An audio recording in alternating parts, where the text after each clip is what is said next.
शुरू अल्लाह ताला के 99 नामों से जो दिल को धड़कन अता फरमाता है। डियर स्टूडेंट एंड व्यूवर्स, आप शायद आज हैरान होंगे कि ग्रेट सर काफ़ी मुद्दत बाद उन्होंने हमारे पास वीडियो पर ऑनलाइन आया है। Dear students, basic English grammar मैं पढ़ा रहा था। तकरीबन ये एक हफ्ते से मैंने कोई लेक्चर रिकॉर्ड नहीं करवाया। चंद ज़ाती मसरूफियात की वजह से मैं लेक्चर रिकॉर्ड न करवा सका। मैं इस के ऊपर आपसे अपोलोजाइज़ करता हूँ कि टाइम ना मिला और आप शायद इंतज़ार कर रहे थे कि सर ने टेंसेस का मुकम्मल होने का वादा हमारे साथ किया था, लेकिन सिर्फ प्रेजेंट इंडेफिनिट टेंस पढ़ा के सर जो है वो स्क्रीन से चला गया। लेकिन द ग्रेट सर एक बार फिर आपको पढ़ा रहा है टेंसेस। दूसरा टेंस हमने आज पढ़ना है। पहला टेंस प्रेजेंट इंडेफिनिट टेंस मैं आपको पढ़ा चुका हूँ, तो दूसरा टेंस हमारे पास है प्रेजेंट कंटिन्यूअस टेंस। तो आइए बोर्ड की जानिब और सीखिए। प्रेजेंट कंटिन्यूअस टेंस, जिनको हम उर्दू में पेल हाले जारी भी कहते हैं। प्रेजेंट कंटिन्यूअस टेंस मौजूदा जारी ज़माना, यानी वो काम, वो सारे एक्शंस जो मौजूदा ज़माने में हैपन हो और वो कंटिन्यू हो, तो उस तरह के तमाम एक्शंस को हम क्या कहेंगे? Present continuous tense. यूजेज की जानिब बढ़ते हैं। This tense is used to talk about an action that is happening now.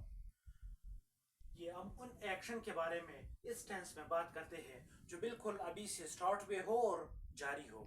तो उस happening now action that are ongoing we use that type of action in present continuous tense.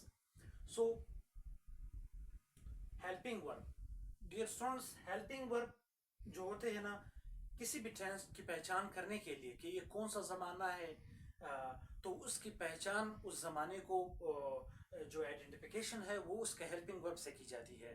जैसे कि आप बाज़ार पे जाते हैं ना, आपको मुख्तलिफ दुकान मिलते हैं, तो उन दुकानों की जो है आप आइडेंटिफिकेशन उनके साइन बोर्ड से करते हैं कि भाई उनके साइन बोर्ड के ऊपर क्या लिखा होता है। कहीं पे परचून लिखा होता है, कहीं पे होलसेलर लिखा होता है, कहीं पे टूक मर्चेंट लिखा होता है, कहीं पे आपको सुनार का ज्वेलर्स होता है, कि कभी ये कारपेंटर्स वगैरह लिखे होते हैं। तो उस साइन बोर्ड को देखकर आप उस दुकान की क्या करते हैं? पहचान करते हैं, आइडेंटिफिकेशन करते हैं। तो इस तरह टेंस की भी आइडेंटिफिकेशन होती है उसके हेल्पिंग वर्ब से। तो प्रेजेंट कंटिन्यूअस टेंस में हमारे पास 3 हेल्पिंग वर्ब है। अब आप कहेंगे सर हेल्पिंग वर्ब वैसे बेसिकली होता क्या है? ये मैं पिछला वीडियो इस पे रिकॉर्ड करवा चुका हूँ, और वो जाके पहले वो देख ले, फिर यहाँ पे आके ये पढ़ लीजिए। इज, एम, आर, ये 3 हेल्पिंग वर्ब है प्रेजेंट कंटिन्यूअस टेंस के, पेल हाल जारी के। इज जो है हमारे पास ही, शी, इट और सिंगुलर नोन के साथ इस्तेमाल होता है। आई जो है, एम जो है वो आई के साथ अगर एज अ सब्जेक्ट हो तो फिर हम एम का इस्तेमाल करते हैं, और अगर वी, यू, आर और प्लूरल नेम हो तो उसके साथ हम आर लगाते हैं। तो इसका फार्मूला क्या होगा? इनके टेंसेस को हम बनाएंगे कैसे? इसके पॉजिटिव, नेगेटिव, इंट्रोगेटिव को कैसे बनाएंगे? तो उसके लिए आपके पास एक फार्मूला है कि पहले आपने सब्जेक्ट लगाना होगा, उसके बाद इस एम आर लगाना होगा, फिर इस एम आर से मुराद हेल्पिंग वर्ब लगाने होंगे। सर ये आपने इस एम आर क्यों लिखा? सर क्या तीनों लगाएंगे एक साथ? The answer is no. Sir, if the answer is no, then why you wrote here these all 3 helping verb of the present indefinite tense? Dear students, this helping verb, ये जो हमारे पास helping verb है, ये इस subject को देख के हम लगाते हैं। कैसे? अगर हमारे पास सब्जेक्ट ही, शी, इट हुआ तो इसका इस्तेमाल करेंगे।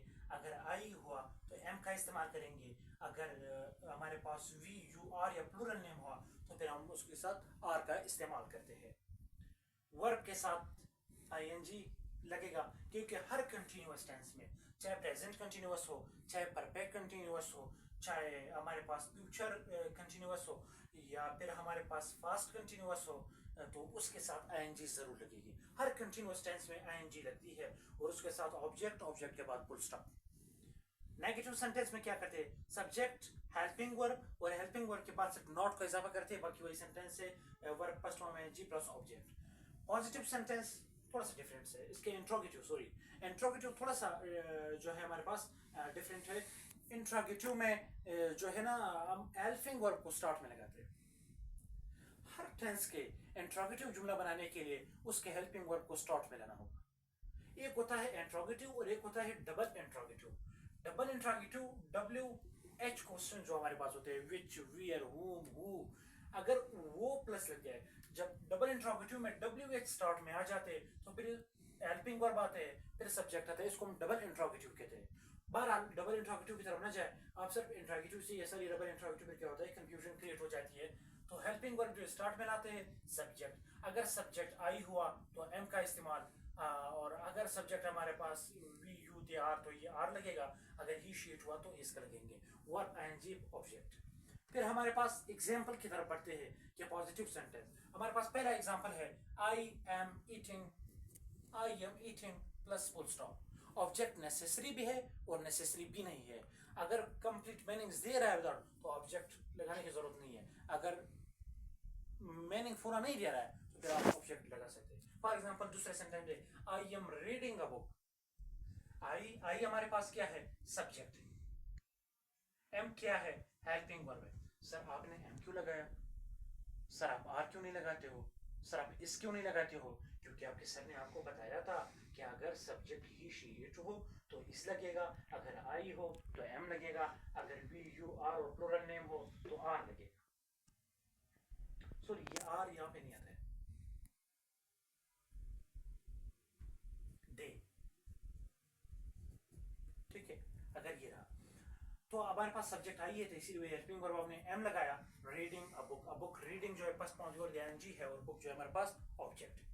She is eating an apple, she हमारे पास सब्जेक्ट है, is helping verb eating first पहुंच गया एनजी है, एन एप्पल जो है हमारे पास ऑब्जेक्ट है।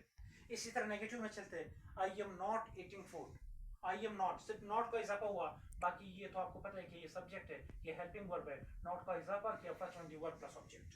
We are not working, full stop, he is not sleeping, interrogative शुरू में लाया हमने क्या, helping verb. Are you coming, is she cooking dinner, am I making a mistake. Sir ये तो हमें समझ आ गया कि आपने पॉजिटिव फार्मूला हेल्पिंग वर्ब सब कुछ। सर अगर हम उर्दू की किताब पढ़ रहे हैं तो हमें कैसा पता चलेगा कि ये प्रेजेंट कंटिन्यूअस टेंस है। सर आपने तो बताया था कि टेंस की पहचान हेल्पिंग वर्ब से होती है, पर ये तो इंग्लिश में होता है। सर इंग्लिश की किसी टेंस को देखकर अगर इस एम आर लगा हुआ था तो हम पहचान जाएंगे कि हमारे पास प्रेजेंट कंटिन्यूअस टेंस है। सर अगर हम उर्दू में पढ़ रहे थे तब हमें कैसा पता चलेगा। तो चलिए इस ऐप पे उर्दू आइडेंटिफिकेशन, अगर उर्दू के किसी जुमले के आखिर में रहा है, रही है, रहे है या रहा हूं आ जाए तो समझ जाना कि ये प्रेजेंट कंटिन्यूअस टेंस है। फॉर एग्जांपल मैं किताब पढ़ रहा हूं, आई एम रीडिंग अ बुक। वो खाना पका रही है जब आया तो ये क्या करेगा, ये प्रेजेंट कंटिन्यूअस टेंस। रहा हूं आया तो ये प्रेजेंट कंटिन्यूअस टेंस। बच्चा रो रहा है या वो रो रहे हैं, वो काम कर रहे हैं, यानी द बेबी इज क्राइंग, बच्चा रो रहा है, ये हमारे पास कौन सा है, प्रेजेंट कंटिन्यूअस। अगर किसी जुमले के आखिर में ये समझ लीजिए रहा है, रही है, रहे हैं, रहा हूं आ जाए तो समझ जाना कि ये जुमला प्रेजेंट कंटिन्यूअस टेंस का है। डियर स्टूडेंट्स ये था हमारा प्रेजेंट कंटिन्यूअस टेंस फिलहाल जारी, जो कि आज मैंने मुकम्मल कर दिया। घर जाके पढ़ लीजिएगा, कोई बात समझ ना आए पूछ लीजिएगा। अस्सलामु अलैकुम, अल्लाह हाफ़िज़।